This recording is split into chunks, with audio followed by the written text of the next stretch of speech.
All right, here we go. I'm going to show you guys today how to prep a wheel, and we're basically I'm going to spot paint the edge of this wheel, the lip that runs around the wheel. So basically, I covered in my last video, I basically sanded out some of these gouges. There was some curb rash right here. So I sanded out and I put a catalyzed primer. What catalyzed basically means is a hardened primer.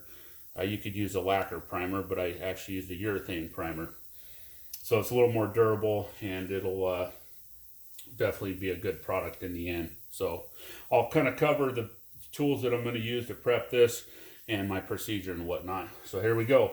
So first one is I'm going to use 70% rubbing alcohol, and I put that in a squirt bottle. I mixed it 50-50, 1-to-1 basically. 15 ounces of rubbing alcohol, an additional 15 ounces of water makes a 1-to-1 ratio. My trusty and favorite tool, Tornador, with an air regulator on the bottom. And if you guys don't have one of these, you need to run out and buy one, because best tool ever made in my opinion. So there's that. I'm going to use some masking tape. This is 1.5-inch masking tape, as well as possibly some 3/4. So these are probably your two common sizes in auto body. You also have a 2-inch tape. I won't necessarily need it in this part of the video, but there's basically the 3 tape rolls that most auto body guys use. It's probably these two for the most part, but I like to have 2-inch on hand. It comes in handy for a lot of things. The other thing is I primed it, and I was going to point out something. Here's the primer left in the cup, and it's a good idea to make sure that it's nice and hard. So you can see it's nice and hard.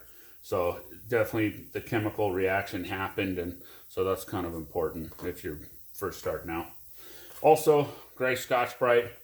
I have a sponge in my bucket and some 500 grit sandpaper, wet dry sandpaper. So here we go. And actually, one more thing, Costco microfiber towel. This is a new towel. I don't use laundered towels because potentially they could fisheye. So first thing you want to do with these Costco microfibers is grab the tag right at the base and rip it off. Whether you're detailing or anything else, I rip them off. I also fold these rags in 4 always. Looks professional. Then you have 8 total sides. 1, 2, flip it around 3, 4, and then if you fold it inside out, you have an additional 4 sides. So they are a double-sided microfiber. This is a soft pile. This is more of a finer pile. It's not as heavy, but these are real cheap rags anyway, so they're just good for bulk rags. Nothing super fancy. So here we go. I'm basically gonna mask the inside of this edge. That way I don't Scotch-Brite all the way into the wheel.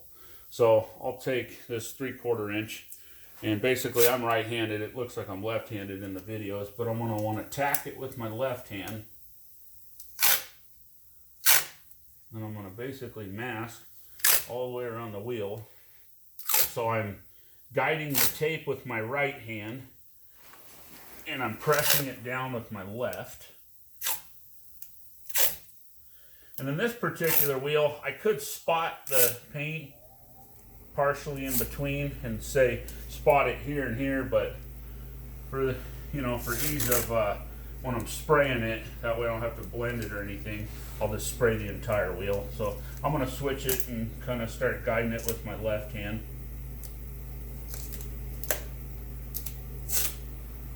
And I'll switch back to my right. If you notice, I kind of twist my tape roll sideways a little bit. I don't hold it straight, I cock it to a 45, and it'll help kind of lay the edge of that tape in the groove there. So press it down just a little bit. And first thing I want to do is do my dry work first. So basically I'll scuff the blend areas. You don't really have to worry about the Scotch-Brite damaging the tire. So, but I still I'll curl the Scotch-Brite, and I fold it in half. This is a high-tech Scotch-Brite. It's a gray Scotch-Brite, and gray Scotch-Brites are basically equal to 500 to 600 grit. Use these mainly for blending clear and blending base coat. You could use a red Scotchbrite, but not in this. You really wouldn't want to in this circumstance because the fact that the It's the red Scotchbrite 320 to 400 grit. And they say with base coats that you could cover they'll cover 500 to 600 grit scratches. So anyway, I'm going to fold it over. I want to basically catch the lip here and the lip here and a little bit on the inside as well. This is basically a very important part of the procedures, making sure you're real thorough with this is what they call mechanical adhesion. So it's giving the paint essentially a tooth to bond to or to stick into. There's two types of adhesion in auto body. One is mechanical adhesion and the second is a chemical adhesion. So you want to be super thorough and dull the paint. Some would say, well, chemical adhesion is really important and that you don't quite need to scuff it as well, but I'm not a big believer in that. I'm a pretty thorough guy, so I like to go ahead and make sure everything's scuffed.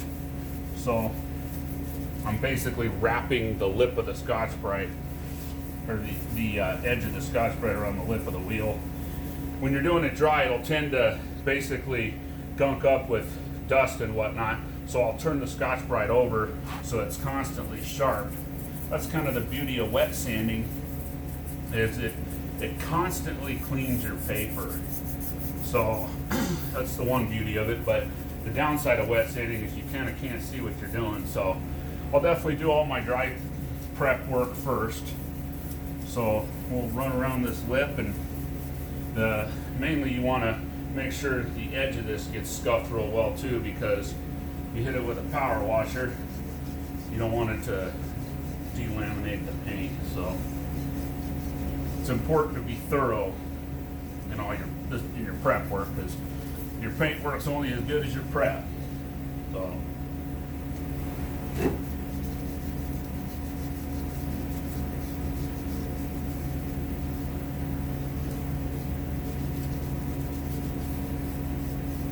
I also have a headlight on, using a Milwaukee headlight. The longer I've been doing this, the more I realize how important light is.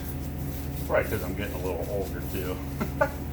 But it's important. If you can't see it, you can't fix it. That's what they say in detailing.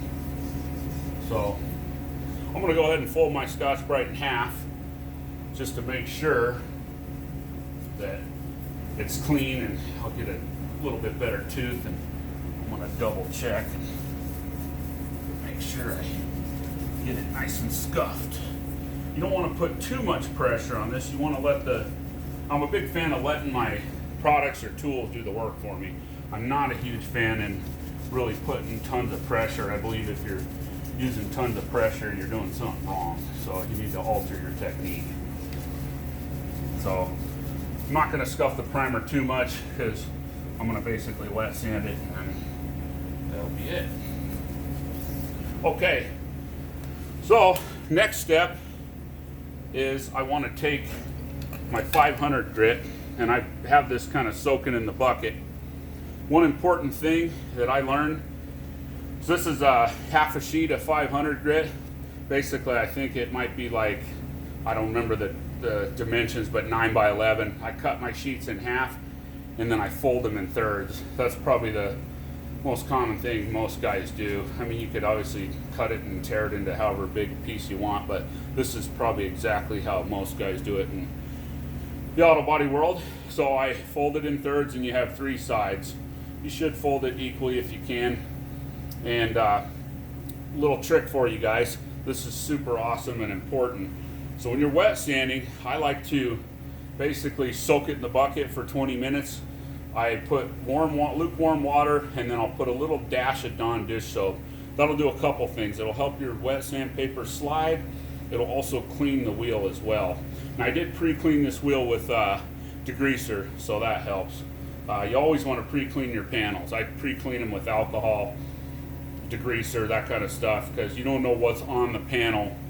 And it's super important that you remove whatever's on the panel first, because if you don't, you can potentially grind any sort of wax in or any sort of tire shine. So, at any rate, going back to the sandpaper, I'll I'll basically break down my edges, especially if it's a fresh piece. You want to make sure you soak it in the bucket, but I'll kind of break down my edges here, because if anybody knows anything about wet sanding, they know that basically what happens is if you wet sand, and I'll go over this in another video on how to wet sand a panel, and sorry, my heater just turned off in my garage here.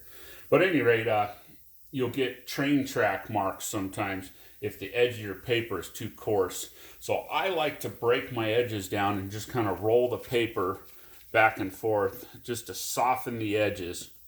So soaking it in the bucket will help as well. So I'm going to dunk it in here. And then one thing I'm going to do as well is I'm going to cut my hard lines first. I put a little slight hard line. I'm not a huge fan of hard lines, but I do put them in when I have to. I mean, anytime I feel like if you can get away with it, it's better. So I'll hit my hard lines first. I always do my hard lines first, mainly because it'll end up breaking down the sandpaper, and it'll break down the edge even more. So if I'm doing a vehicle, if I'm prepping a vehicle, I'll break down my hard lines first, and then it'll soften the paper, which is nice.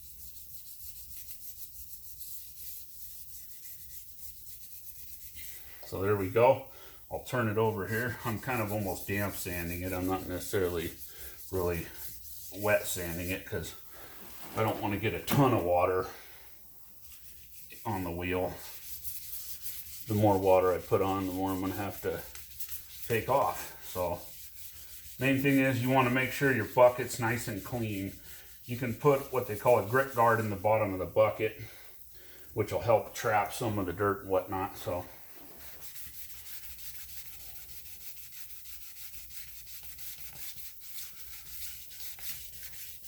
you could use a block on this, but there's no reason for it. Maybe somebody might be wondering that, but by hand is fine. So I'll use my fingers here. I'll kind of dip the sandpaper back in the bucket, and I'll use my fingers. Your fingers are a huge guide on whether something is ready to paint or not. What they say is if you can feel it, you're going to see it. So you want it to be nice and smooth.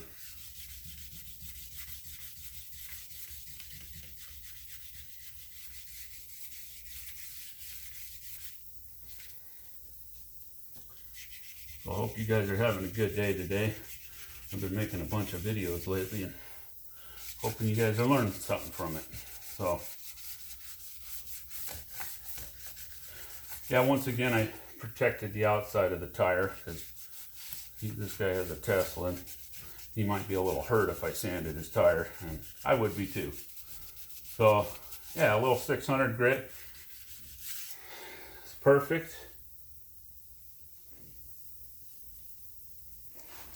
I'm going to dunk it one more time and go over it just one more time on the edge, make sure I have that hard line cut down.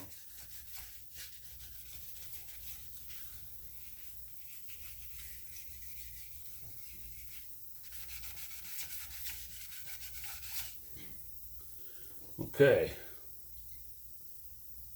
let's hit that just a hair. Feels pretty good. I'll hit the side just one more time.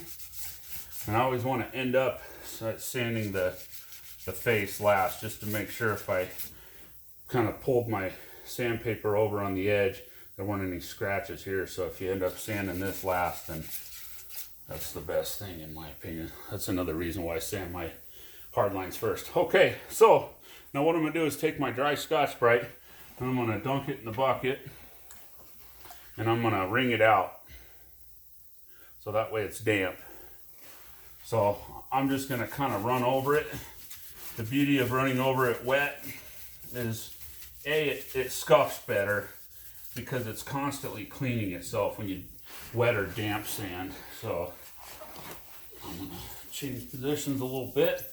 I got one of these Harbor Freight anti-fatigue mats on the floor. I stack 3 of them together. That way you don't smoke your knees.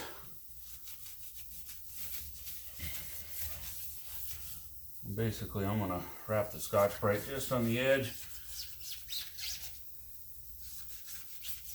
Make sure I got a thorough scuff on it. So I taped it in succession this way. So I'm going to untape it the same way, and I'll be able to pull all the tape off all at once. It's another little trick. If you layer your tape, stack your tape, you know, from say here to here to here, here to here. When you pull it off, you can peel it off all at once. So I'm going to get that out of the way. Make sure I get a real nice scuff on the lip. Make sure that paint's going to stick. And that's the beauty of using a little bit of Dawn dish soap and water, is it'll really give it a good pre-clean too. So like I said, I'm damp sanding it, or damp prepping it. I'm going to go over it one more time just for good measure.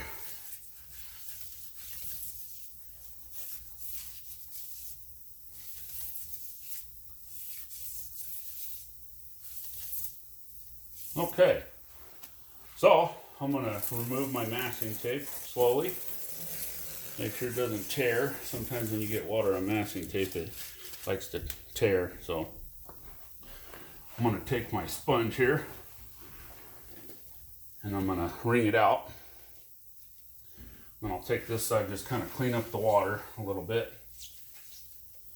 And I'll run around the tire, even kind of push the edge of my sponge in the bead of the tire. And come all the way around, like that. Then I'll take my microfiber towel here, and I'm gonna wipe the lip. I love prepping with these microfibers. I used to use you know, a squeegee and whatnot, but I've become a huge fan of these microfibers. They're awesome. So I'm basically just gonna kind of dry this off a little bit. I'm gonna break out my favorite tool and blow her off a little bit. So most guys use blowers, and I'll show you. I have one as well. This is a Prevost blower. These are awesome. They have a metal tip, so you want to be careful you don't scratch something. So I can use this to blow it off, or my Tornador. I'll probably use a little bit of both to show you guys the difference. So I can turn my regulator down.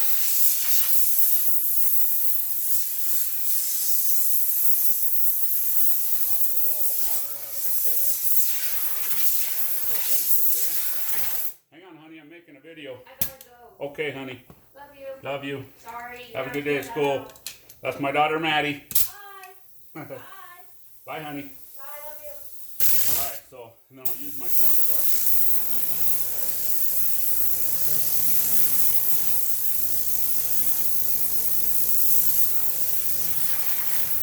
I'll go ahead and blow the tire off and the wheel and everything all at once. Hopefully my compressor doesn't kick on.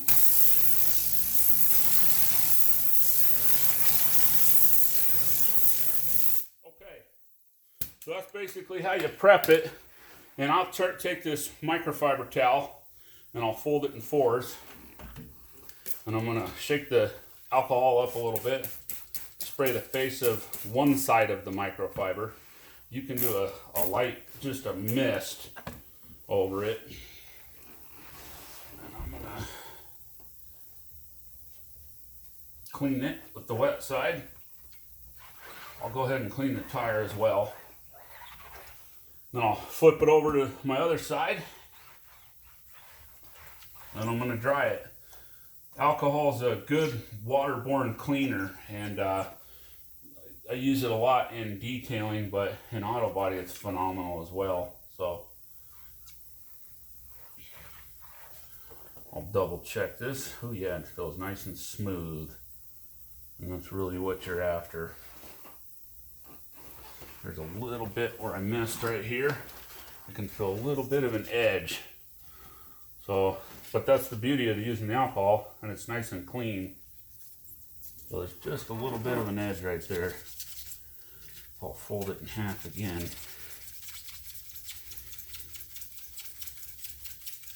But basically the alcohol is a good cleaner and a good prep agent.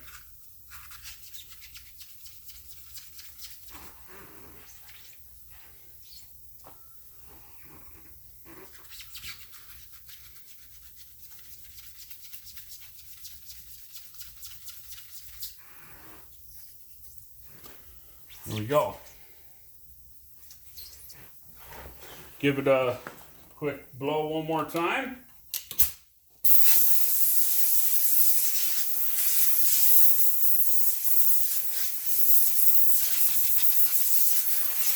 Pretty much ready to mask. So hope you guys learned something from this, and hope you guys are enjoying my videos. Basically, if you don't mind giving it a like and comment below, it would help knowing that you guys are getting something good out of this. So anyway, hope you guys have a great day, and I'll check you out in the next video. Thanks.